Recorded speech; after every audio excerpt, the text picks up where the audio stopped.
ECSI fans, you want to revolutionize your sports investing habits? Allow me to tell you about WagerWire. WagerWire is an app that helps you become a superior bettor by allowing you to sync all your sports books and track all your bets in one place. See your current action, your betting history, and stats. You could also sign up for sports books and collect bonus offers. Follow them at WagerWire on X, as it's the best account on the platform. Head to App Store or Play Store now and search WagerWire and download the app. Good afternoon, sports fans from all around the globe. It's here. It's that time. It's Tea Time Wagers with Brady Kannon, the Masters, Magnolia Lane, Augusta, Georgia. Wednesday, April 10th, 2024. I was talking to Brady backstage, and it's a special week for me. It's a special weekend for me. And when my dad was here, whether it was way back with Jack Nicklaus when he introduced me to golf, to his prodigal son, Tiger Woods, in between some Greg Normans. We had the lefty battle versus Tiger. I was there on the couch for the Greg Norman meltdown. I had to leave after 9 holes. I couldn't take it anymore. So many memories. Larry Mize, the list is endless. Number one on my bucket list. So anyone watching here that has connections, the new ticket system and the prices, I mean, it to get there is just, it's crazy. So I will be watching live from Cape Cod, Massachusetts. So shout out to all the people watching and listening. Shout out to our proud sponsor and new partnership, of course, with WagerWire. If you have not downloaded the app, run to the Play Store, the Action Store, wherever you download the apps. It's free. Get yourself acclimated to the app. Download all the sports books that are available in your state. Take advantage of the promos, the free match plays, et cetera, et cetera, et cetera. We had Julian Edlow from DraftKings on this morning. So DraftKings, if available, take advantage of that. And if you're looking to add a little flash cash, a little side hustle, want to be a part of the WagerWire team, send an email to affiliate@wagerwire.com. Tell them JD from ECSI sent you. Travis, Zach, Alan, Matt, Mindy. The community is just big and bigger and growing, and big things coming in July potentially, and the Olympics. But I didn't say anything. So without further ado, let's bring the true star of this show, the one and only Mr. Brady Kannon. Mr. Dawson, great to be with you as we get ready for the Masters, the 88th edition. You and I look forward to this time of the year every year. And here we are knocking on the doorstep of Thursday's first round. So great to be with you once again. Of course, we do this each and every week for the PGA Tour, but certainly probably a more special week than others this week. Before we jump into this year's Masters, Jon Rahm defending champ, the second or third favorite, depending where you're shopping around.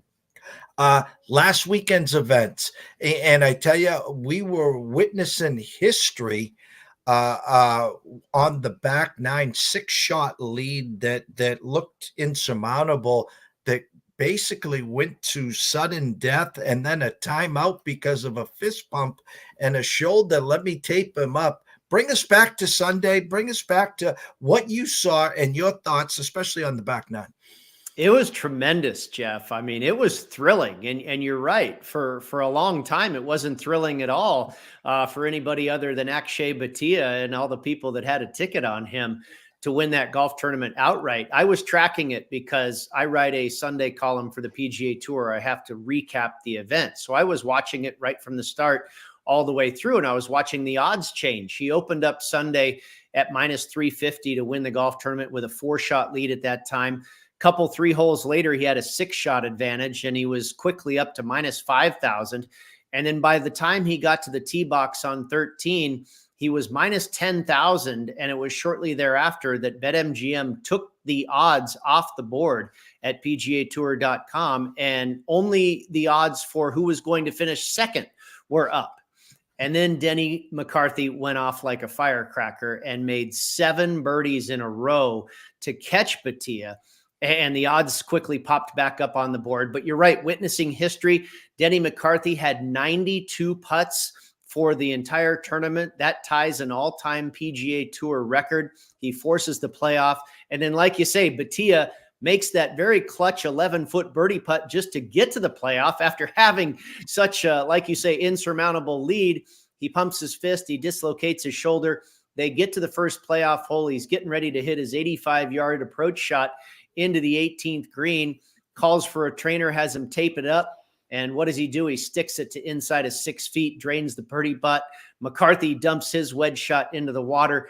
Game over. And I was really happy for Batia. I didn't want to see him blow that thing. I had some friends that were on Batia outright to win that week. So all's well that ends well. And happy for the young gentleman who will now join Denny McCarthy here at Augusta National this week. And you think about this 6-shot lead at the turn. MGM takes it off the board on the 13th. Here comes a hot putter. It wasn't just to win this tournament. At some point, you had to be thinking in the back of his mind, not only do I need to win, and of course the win and the money's great, but there was a ticket to the Masters on the line. Mm-hmm. The pressure, I couldn't imagine it. No, you had to believe that probably crossed his mind, and maybe it didn't. I don't know. He was a pretty cool customer, to be honest with you. He had not for once lost, quote unquote, lost this tournament. Denny McCarthy made a game of it. It wasn't Batia's fault by any stretch. He was playing just fine. He did have a shorter putt that he missed in regulation that probably would have won him the golf tournament before the playoff. It was one of the first putts he missed all week inside of 10 feet. But there's no way that this guy choked it. And that's another reason I'm glad that he won, because he did not give it to McCarthy. McCarthy went out and got it and did force that playoff. But obviously the wedge shot there into the creek at 18, and Batia was your champion. So, this kid, I mean, you saw him there on TV, 6'1", 130 pounds. Boy, and 22 years old. And, he really, as we look towards the handicap for Augusta National, he has the tools for this golf course. The strokes gained approach, the length off the tee, the putting. He's got the full package. Now, he's probably a ways away from doing anything with that, as he is so young and young on tour. But that's actually his second win. He won the Barracuda Championship in Truckee, California last year, and now has 2 wins to his credit. So I think big things are on the horizon for Akshay Bhatia, I should say. We'll take away the last 6 weeks. We'll take away the last 8 to 10 weeks. The 100 to ones, the 200 to ones, the 350s to ones, the 450s. I think a handful of tournaments ago, you talked about this will be a big boy tournament, inside 40 or better, and that was probably one of the tournaments SCOTTIE wins. But when you get to Augusta, even guys not informed, the light bulb goes on, whether it's a Bubba Watson, whether it's a Phil Mickelson, a Jordan Spieth. The list is endless. Something about Magnolia Lane as they're driving up there, the light bulb goes on. Yeah, no, there's no doubt about it, Jeff. And I think that is part of the conversation about course history and how strong it is here. It is the strongest tournament for course history that we have in the entire PGA Tour calendar year. There's no other course where guys that traditionally play well here do so year in and year out. And, you go back to 2019, nobody thought Tiger was going to win. And I would say, half of the reason why he won that week was because he knows the course so well. And he has that sticky history here. He had won 4 times prior to that. In that field that year, he may have known the golf course better than anyone in that field. And I think that is a lot of what catapulted him to that victory. Was he the best golfer in the field that week? Maybe not. You had Brooks Koepka, you had Xander Schauffele, you had Tony Finau, but Tiger's presence, Tiger's know-how, Tiger's course history, I think that was a big part of what got him to the winner's circle. And then you look at last year, you mentioned Mickelson, 53 years old, and he finds his way into second place. And let's not forget Freddie Couples at 63 years old, shoots a 71 on the opening round on Thursday and ends up making the cut as a 63-year-old. That's because these guys know this property so well. Like you say, a light bulb goes off. They've been here, done that so many times. They know how the ball bounces around this place. They know where you can hit it. They know where you can't hit it. They know how the wind swirls around on certain holes. And that's, in the same breath, that's why you don't have a lot of first timers win here. We haven't had a debutante win since 1979. We've had guys get close. Jordan Spieth, Will Zalatoris, they've both finished runner up on their first try around this track. But it hasn't happened again since 1979. And that's kind of what we're talking about. You need experience. It used to be a while ago, maybe, further off than 10 years ago, where you had to have 6 attempts at the Masters before you were likely to get a win. Now that has shortened up a little bit to 3 or 4 years. But again, the fact remains, you can't come in here cold. You can't come in here not knowing anything. The golf course has so many nuances. And then you add all the pressure of a Masters tournament to that. And that's why I believe we don't see first timers have a ton of success here over the course of time. And that's why the guys that do have experience, that have been here for 5, 6, 7, 15 times, are able to do it again year in and year out. It's a special place. And those are very interesting trends that speak a lot about this golf course and the power that it has for the people in this field, the people that are lucky enough to be here year in and year out. So let's take one guy, for instance, Rory McIlroy, his 10th time trying to get the Grand Slam. He is just the green jacket, has left his closet empty for 9 straight years. I've had a ticket on him for 9 straight years. We talked backstage, and this might be the first year. Not that I don't think he cannot win this tournament. It always seems like he has a clunker, one round, maybe a bad 9 holes. And Rory's at his best, it seems, at Augusta when he's 5, 6, 8 shots back and he's aiming at sticks and he's taking at shots that he wouldn't do if he was up near the lead. Give me your thought process with Rory this week.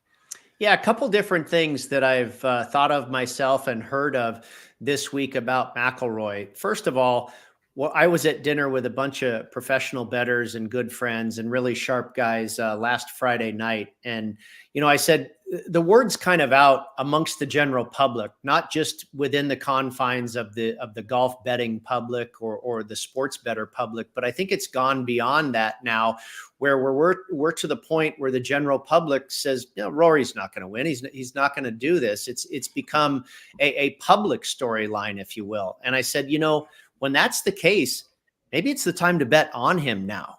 Now that the word's out that he can't do it, maybe this is the year that he does.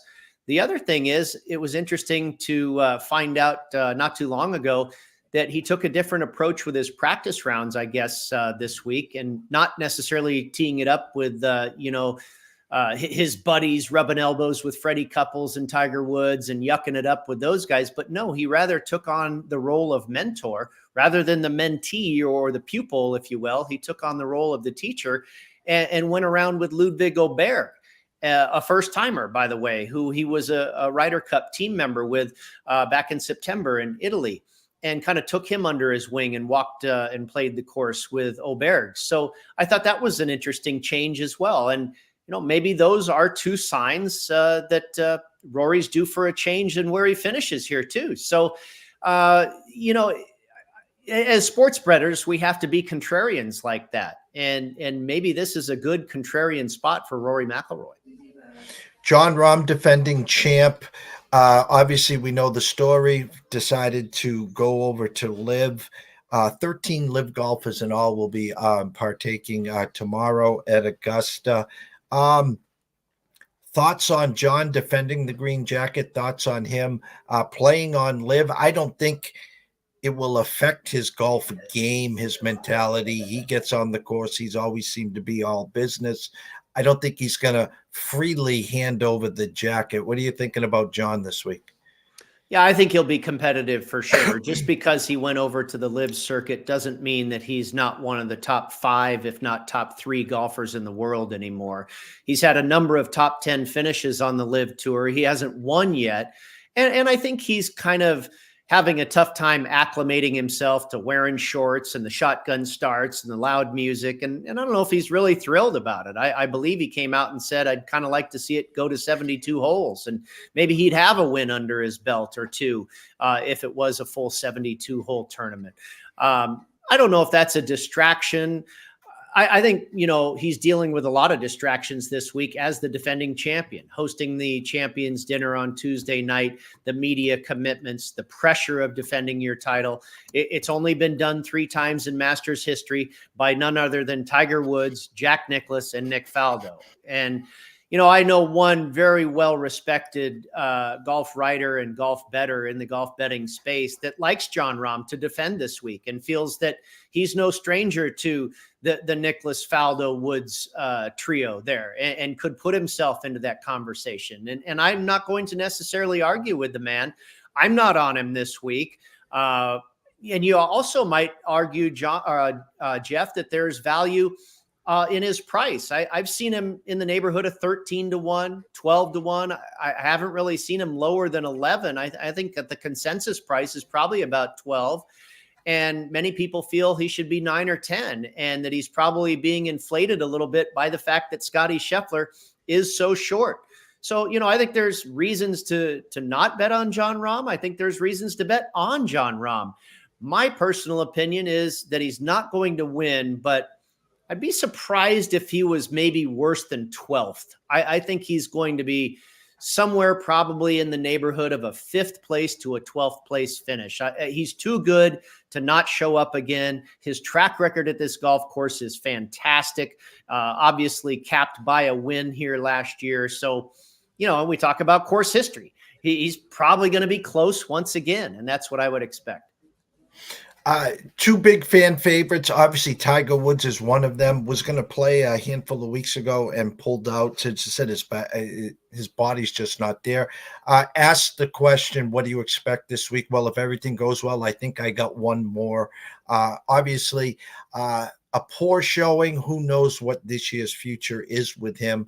And Brooks Koepka, the major machine, we should call him. Again, another live golfer. It's kind of an autoplay for the people that are not here every week listening, trying to grind through the week-to-week golf. PGA or live. And as soon as it's a major, it's an autoplay with Brooks Koepka. No, you're exactly right. And first of all, Tiger, it's a sad commentary when you look at the last 6 events he's entered. He's had to withdraw from 3 of them. And that's the sad truth of it. His body is just wearing down. So many surgeries, so many injuries. We saw him have to withdraw. He made the cut last year at Augusta, but eventually had to withdraw. I believe it was before the final round. And, that is something to take into account in your handicap once again, because it's a very real possibility. I hope it's not going to happen this time for Tiger Woods. I don't think he's going to win the thing. That would be, how many times more miraculous than what he did in 2019. And his odds are a lot higher too, because I think people understand. They can see this guy's body has been worn down even more so in the last 5 years since he won it in 2019. We've talked about Augusta National being a very hilly golf course, having a lot of elevation change. It's hard to walk. It's hard for anybody to walk, let alone, Tiger Woods, who has all these physical issues. So he's obviously got the course history, the course experience, and all the intangibles, but does he have the physical ability to pull it off? And when I say pull it off, I'm thinking more like make the cut rather than win here this week. I've seen the number on him to make the cut at plus 130. I don't think that's a bad bet. You've got the top 50 players and ties that'll make it to the weekend. And in a field of 89, that probably amounts to about 60 guys that are going to play the weekend. We've already talked about the guys you can eliminate, the debutantes, the amateurs, the former champions like Mike Weir and Vijay Singh and Couples and that type of thing. So I think there's actually a pretty decent chance that Tiger could make the cut if the health holds up. And Tiger won't admit this to you, I imagine, anytime soon, but making the cut, I think, would be a victory for him, as well as golf fans, to see him play Augusta on the weekend. I think that's what a lot of people are rooting for. And lastly, before we turn it over to you, for your outrights, your head-to-heads, and whatever else you might have for everyone here today. You talked about Scottie Scheffler's odds, and I'll use the Circa live odd right now, probably around plus 475, 450 at DraftKings. The next closest, maybe some Rorys at 10, 11 to 1. You talked about RAHM, 11, 12, 13 to 1. And then I think Xander Schauffele is next. I try to equate this, Brady, as if I was going to the horse track, a race just ends. You look at the tote board for the next race, and there's a horse that's 1 to 9. Well, most people will look at their program and look at the field, say, well, I'm not betting the 1 to 9. And you're looking for horses to beat the 1 to 9. When you got such a strong favorite in Scottie Scheffler, let's just say plus 450 for argument's sake. When you get the prices of 10, 11 to 1 on RAHM, on Rory, and Xander at 14, 15 to 1, et cetera, et cetera, et cetera, for the average person and then yourself, do you just say, hey, he's going to have to beat me, and I see better value elsewhere in this track? Yeah, it's a tough question with Scottie Scheffler because he truly is so dominant right now. And I think if you want to talk European Tour, Live Tour, PGA, whatever, everyone would agree Scottie Scheffler is the very best in the world right now and deserved of that #1 ranking in the world. He's been on a Tiger-like tear. We talked about it before the show. Is he too Tiger in his prime yet? No, he's not there, but he's on that path. His ball striking for this season and for last season has been Tiger-esque. He's already got a couple of victories and a handful of near misses already this season. He is head and shoulders above the field in the ball striking area for sure. And let's not forget, he's a great scrambler. I mean, he does everything exceptionally well. That's what it takes to be as good as he is. The putting is what has eluded him. And, it got hot for a couple of weeks there at Bay Hill and the Players, and actually hasn't been that bad ever since he made that switch to the mallet putter. So if he putts just average this week, he's probably, if not your winner, he's absolutely a top 5 finisher. And even if he putts poorly, he's probably a top 10 finisher. That's just how good he is. So, I mean, I saw a top 10 finish on Scottie Scheffler, I think was minus 200. I mean, how often do you see that? So, and these odds are historic as well. There hasn't been a guy priced this short to win the Masters since the heyday of Tiger. So Scottie is absolutely the real deal. I stayed away from him this week because I felt, 4 to 1 plus 450 was too short. And a lot of those professional bettors I was with last Friday night, I mentioned, they agreed with me. Now, in the same breath here, if you gave me plus 650, 7 to 1, plus 750, I'd probably take a look. I think that's probably about the real price Scottie should be listed at right now. And it wasn't that long ago that he was 8 or 9 to 1. And then he got those 2 wins at Bay Hill and the Players, and his price was cut in half. But aside from everything he's done, the talent, his chances, this and that and the other, I do think the price being listed is off. It's being cut too short. But again, when you look at this field and the star power in this field, and if his true price is 7 to 1, it's still pretty darn good. That says how good this guy is. And Jeff, you asked me the last question about Brooks Koepka. It was a 2-parter there with Tiger and Koepka, and I forgot to comment on Koepka. You kind of spelled it out there that this is an automatic for a lot of people when we get to a major championship on Brooks Koepka, because he's been pretty vocal about that's what he cares about. That's all that matters to him. We've seen him struggle on the Live Tour the past few weeks, but some people say it doesn't matter. All he cares about are major championships. I think there is a little bit too much public love right now for Brooks Koepka coming into this event. It's like a football game. The general public bets on what they saw last week. In this case, I think they're betting on what they saw last year. Koepka already rebounded from that heartbreak at Augusta last year. He came right around the next month and won the PGA Championship. I don't think that necessarily translates into him doing something similar here this week. Is he going to be in the top 20? Is he going to be in the top 10? Probably so. I would say top 20 is a real good chance. But I feel like the love for Koepka and the connection with the major and what they saw last year is getting a little bit overblown. I actually went against Brooks Koepka in a head-to-head matchup, and we'll get there shortly. And if you also recall, when he came into that incredible Masters performance last year, he had just won on the LIV circuit in Orlando, Florida the week before. His last few events on the LIV Tour this year have not been pretty at all. He started the year out okay, did well here over Super Bowl weekend in Las Vegas, but his last few finishes have been, like in the 20s, 30s, and I think just recently here in Miami, he finished like 48th or something like that. And I don't care if you don't care about, regular tournaments and all you care about is majors. You still have to be playing good golf, and he's not really playing that well right now. Well, the time has come. I'm going to turn the stage over to yourself and let you have it on your outrights, and I'll come back in, and then we'll talk to some head-to-heads. So the stage is yours, sir. Well, as far as the board, I skipped past the top three in Rory, RAHM, and Scottie, and I went to number 4 in Xander Schauffele. I actually got a good number on him at 18-1. I think it was just like last Sunday or Saturday.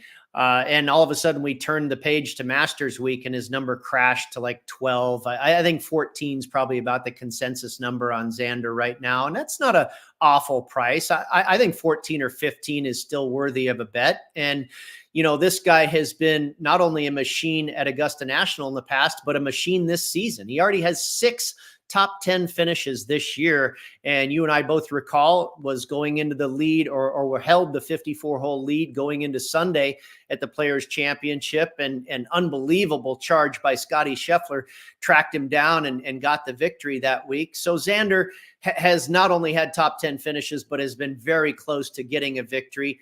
And then you look at, what he's done on some of the relatable courses that have some similar characteristics to Augusta National. A couple of the biggest corollaries are Kapalua, where they start the season at the Sentry, and also Riviera, where they play the Genesis. Well, it was Hideki Matsuyama that finished first at Riviera earlier this year, and Xander was 4th. He's also won at Kapalua, and then some other courses that I believe have similar characteristics to Augusta, where you see some crossover success. The Renaissance Club, where they hold the Scottish Open, Xander's won that, and he won at Narashino Country Club. He won the gold medal as a part of the Olympics. He's finished runner-up here at Augusta, has multiple top 10s. I mean, his statistics this year are off the charts. Actually, when I ran all the stats this week, he came out ahead of Scottie Scheffler. He was number 1 and Scheffler was 2. So I have a play on Xander Schauffele. I think he'll find himself in that position again. And if you're in that position again, one of these days, you're going to kick the door down. And it might just be this week for Xander Schauffele. The next play I made was Jordan Spieth at 22-1. You can find him closer to 25 now, maybe 23, 24. At the time that I bet it, 22 was the best number available. He was pretty much trading at 20. And Jeff, you and I've talked about this before. If I see Jordan Spieth higher than 20-1 to win the Masters, it's automatic for me. This guy's been here 10 times and he's finished top 5 6 times, including a win. He's that guy when he rolls down Magnolia Lane, the light bulb goes on, like you say. He's got a tremendous game for this. It seems like Spieth and Augusta are almost one and the same. They have a lot of nuance. They have charisma. They have power. They have likability. They have volatility where you get different results. And, it's almost like a match made in heaven. They have respect. They have honor. Both are revered in the world of golf. And I think it's just a marriage here between Spieth and Augusta National. He talks about how much pride he feels when he puts on that green jacket to go to the champions dinner. Yes, he is absolutely elevated when he gets to this event. He finished 4th last year. 2 years ago, he was 3rd. He's doing everything really well. Once again, we know his short game finds a new gear when he gets onto these grounds. And what I found really promising, the one knock on Spieth is he gets a little errant off the tee. Now, that is mitigated at Augusta because of the enormously wide fairways. But last week at the Valero Texas Open, in that field, he was 4th for strokes gained off the tee and 15th for driving accuracy. So if the driver is popping as well to go along with everything else that Jordan Spieth has that he brings to this table at Augusta, then look out. And if you're going to tell me that he's going to notch another top 5 finish, then he's going to have a chance to win. So I'll take a chance with him.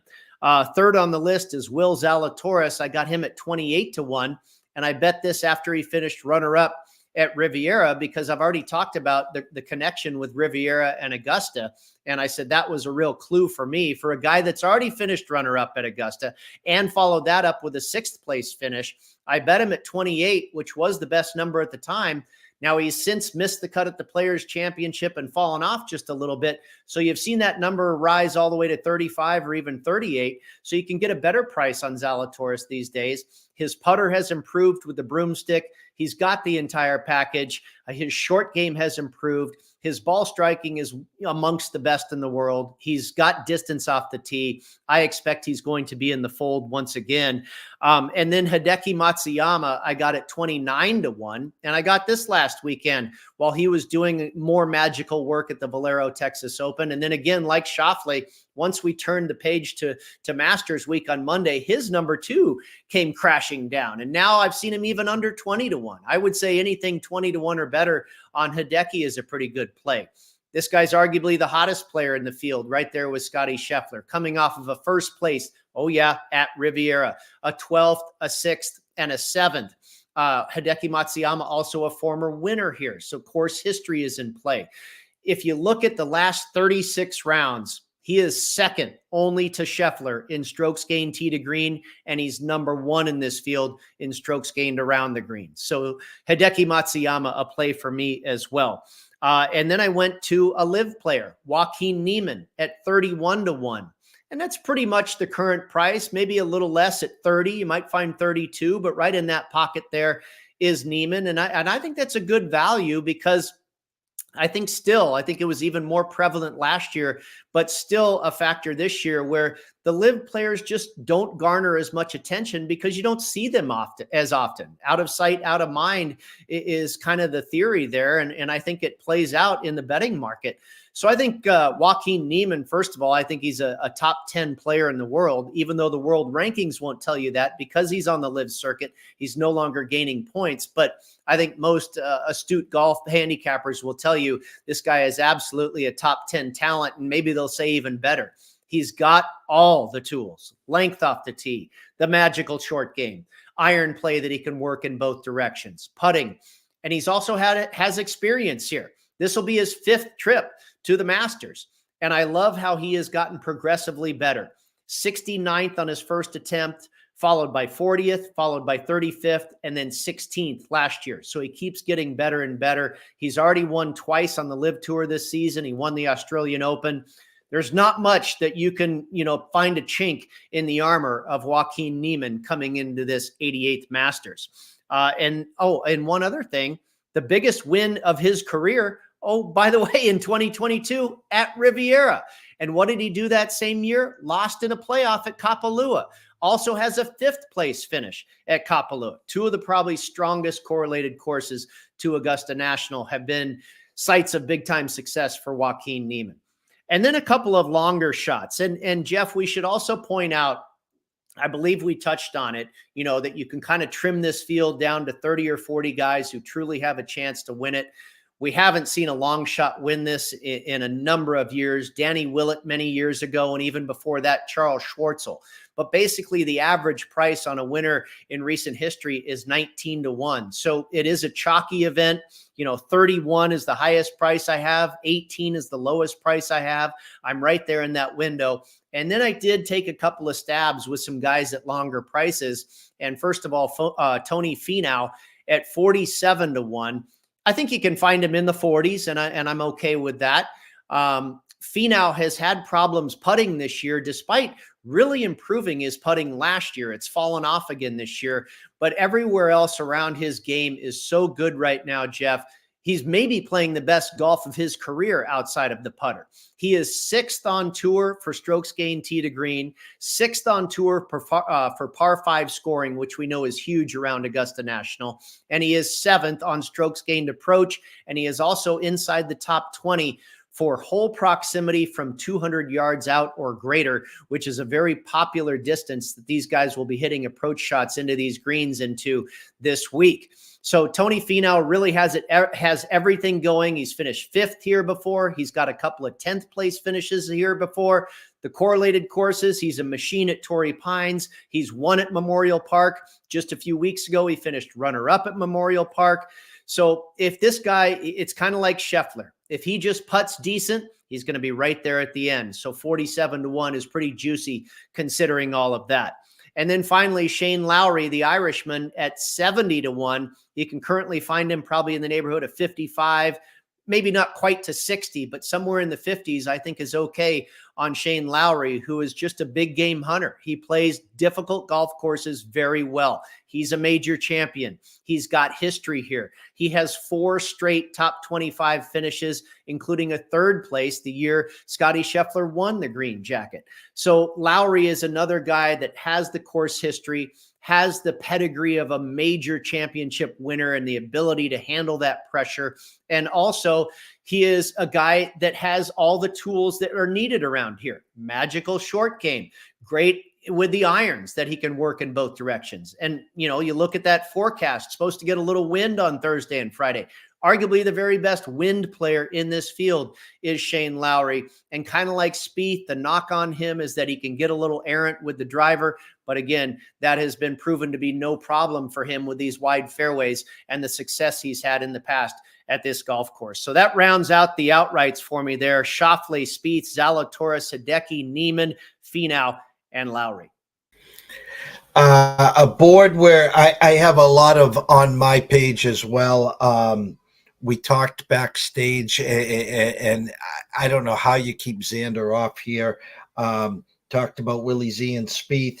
Matsuyama seems to be the one name that, like on social media, how well he's playing. We talked last week about the year that he did win it, the epic Photoshop of the caddy, you know, with the bow when he pulled the flagstick in, and how, I don't know, just how you keep Matsuyama off this leaderboard as well. I'm a big Niemann fan. I've had him the last couple of years. I know I'll be down that train. Finau and our numbers, they meet, definitely there. And then we talked, Lowry is my big dog. Lowry's that one, and I'm so glad that you're on him. Just as you said, I like that big game hunter. I think he really fits the form this year. Yeah, there's no doubt about it. I mean, the PGA Championship at Kiowa Island, the Ocean Course, when Mickelson surprised everybody and won at 50 years old, Lowry was 4th. You know, he won at Royal Portrush. He's won at Firestone Country Club. He's won the BMW Championship. This guy doesn't have a ton of wins to his credit, but the wins he does have are all, like you say, at big boy golf courses, big boy tournaments. He just came off of a tremendous Florida swing with a 4th place, a 3rd place, and a 19th at the Players Championship. So yeah, this guy's got the form. He's, you know, all of my guys check all the boxes pretty much, right? I mean, I didn't really, you know, leave too much to question here. Now it's just a matter of execution, and my fingers are crossed. Head-to-heads. Yeah, head-to-head matchups. I played 3. I mentioned I had a matchup where I was going against Brooks Koepka, and I did so with Jordan Spieth. Jordan Spieth at -125 over Koepka. I've seen that price get more expensive, up to in the neighborhood of -135. I'd say 30 or 35 is the threshold. I wouldn't want to go much more expensive than that. And not that Koepka, I mean, you know, we're talking about social media and all the golf tipsters out there, and everybody's on this guy and everybody's on that guy. You know, if this is truly a 35 player tournament, we're all going to have some crossover picks here. You know, it's not like there's 150 guys in this field and you've got some guy that's flying under the radar. There's nobody's flying under the radar here. And I wouldn't expect Koepka to have an awful tournament. He's not going to miss the cut, I wouldn't think. Who knows? He might, but no, I would expect him to have a very good week. But I think Spieth will have a better week. Joaquin Niemann, -120 over Wyndham Clark. Now, Clark is obviously a world-class player, the defending U.S. Open champion, but it is his first time here. And I don't expect him to crash and burn. We talked about how course experience is needed. He also really likes to lean on a fade shot. And we know over the years, a draw is probably the preferred shot at Augusta National. That has changed a bit. It used to be you really had to lean on a draw in years past, and the lefties would hit a cut like Bubba and Phil. John Rahm prefers to hit a cut and won the darn thing last year. So it's not to say Wyndham can't lean on that fade shot and still win here. But I think the relative inexperience, despite how good of a player he is, again, I don't think he's going to do that poorly. I think he'll be in the conversation at least for a minute, but I think Joaquin Niemann will do better. And then finally, Tony Finau at -125 over Cameron Young. Finau, he's an outright play for me. I've talked about how well he's playing right now. I think he's got a chance to win the whole darn thing. Cameron Young has been very good here in the past. He's been very good at another correlated course, St. Andrews. He's knocked on the door multiple times to get his first PGA Tour win. But I think there's a couple things. I think he tends to get very frustrated. I think he can be a little bit of a hothead when things aren't going well. And what is not going well for him right now is the putter. And I mentioned that Tony Finau is not putting that great this year either. But Cameron Young is really struggling with the putter, and I don't think it's a great place to be, Augusta National, when you're struggling with the putter. Finau, I think, can figure it out. He's been here and done that many times before. Cameron Young, I believe, has only played in 2 Masters to this date. So if he's having some issues, that could go downhill fast for him. I'd be a little surprised if he missed the cut or just completely bottomed out. But again, I think Finau will have a better week than Cameron Young this week. Great matchups there. I sent you a snapshot yesterday with your colleagues at GolfBet, and amongst them, it looked like Morikawa, the Lowry versus Morikawa. Morikawa, great golfer, just has not been in form. I took note to that, and I was searching around too. I did like that one as well. Yeah, Morikawa was tough for me. I actually looked at him a couple of weeks ago, and I saw his price getting pretty big, and I was like, boy, how can you not take whatever it was? Maybe it was 40 to 1 or 45 or something, maybe even 50. And I was like, boy, that's a heck of a price on this kid who has tremendous course history. I think he's got a 5th and a 10th. I mean, he's played really well here. But yeah, the form has been really off this season. So I did not dive in. But, it's kind of like Sungjae Im, who's having an awful year, the worst year of his career. But he's had tremendous finishes at Augusta before. So that course history is so powerful. There's some guys I just don't want to tempt and take a shot going against him. I mean, you would think Phil Mickelson, you look at what he's done on the LIV circuit, he hasn't done anything. But then he shows up and finishes second here last year. So that kind of scared me off, guys like Sungjae Im and Colin Morikawa, and deciding to fade them. Well, we'll have 3 majors plus an extra one after this week. So we'll throw the course history, the Magnolia Lane, and all that out of Augusta, and we'll be digging a lot deeper with bigger fields. So this one is the favorite, my favorite, of course. And you ask any professional golfer out there, what's your favorite major? And they said the next one up. So it is. So the scroll has been going the whole time. Go find Brady on Twitter or X at Las Vegas Golfer. You can find his work at GolfBet, PGA Tour, and Sports Grid. But I always close with you telling them where they can find all your written work, and of course, when they can find you on Sports Grid. Yeah, I believe my article is up now at PGAtour.com under the heading Golf Bet. Did an article this week, The Prop Farm, where I typically speak with bookmakers, but this week we switched it up and I talked with professional bettors, Rufus Peabody, Ben Coley, Wes Reynolds over at VSiN, Chris Felica, the Bear at Fox Sports, Stanford Steve, Scott Van Pelt. Got a lot of picks from all these guys, so that's a really fun one to take a look at. My article's up at golf.com with all the picks, with explanation kind of that we just went over here, but maybe some more details you can ferret out there in that column. I'll be on Sports Grid here in about another hour and throughout the rest of the evening. So you can find all those updates at my Twitter handle at Las Vegas Golfer. And Jeff, before we get out of here, last year we went over first round leaders. Well, It's the Masters. I had to have a little action on Thursday as well. So I got 5 picks for you for first round leader. And we have to preface this by, we say this all the time. It's one of the worst markets you can bet into. I literally bet hot dog money on these guys, but just for a little fun and games, I did play 5 guys for first round leader this week. And I landed on Xander Schauffele at 22-1, Justin Thomas at 35-1, Chris Kirk at 90-1, Shane Lowry at 45-1, and Jason Day at 50-1. Now, let me give you a little reasoning behind this. Birdie average. Okay, you got to make a lot of birdies if you're going to be the first round leader. Xander, 8th on tour. JT, 9th on tour. Chris Kirk, 2nd on tour. Shane Lowry, 12th, and Day, 26th. First round scoring average. Xander Schauffele, 8th on the PGA Tour. JT, 17th. Chris Kirk, 9th. Shane Lowry, 2nd. And Jason Day, 16th.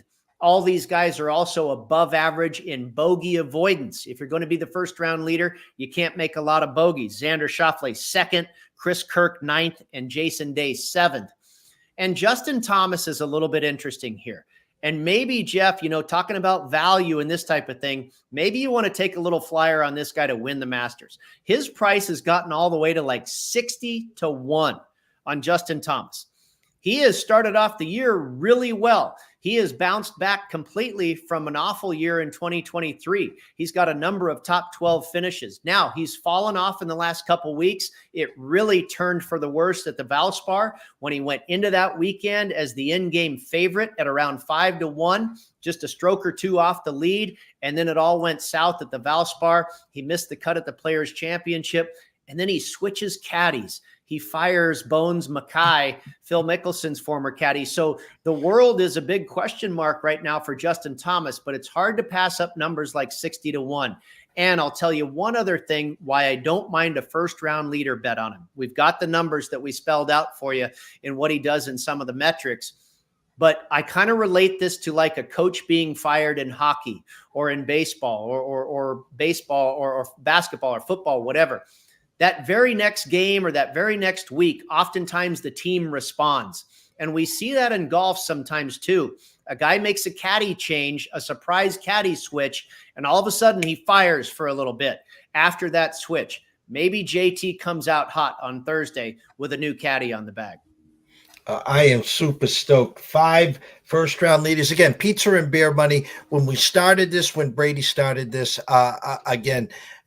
the outrights, I call them the pre-flops. Always remember to save some meat on the bone for the top 20 finishes as well. Your head-to-heads are always your biggest plays. And then now we add some pizza, beer, hot dog money on 5 first-round leaders. Brady, I'm smiling ear to ear. Thank you. Let's get to Augusta, baby. I can't wait. For myself, Jeff Dawson at EC Sports Invest, the one and only Brady Kannon at Las Vegas Golfer. We can't thank you guys enough. Get up tomorrow early, get yourself some good breakfast, and get ready for the Masters. We will see you soon.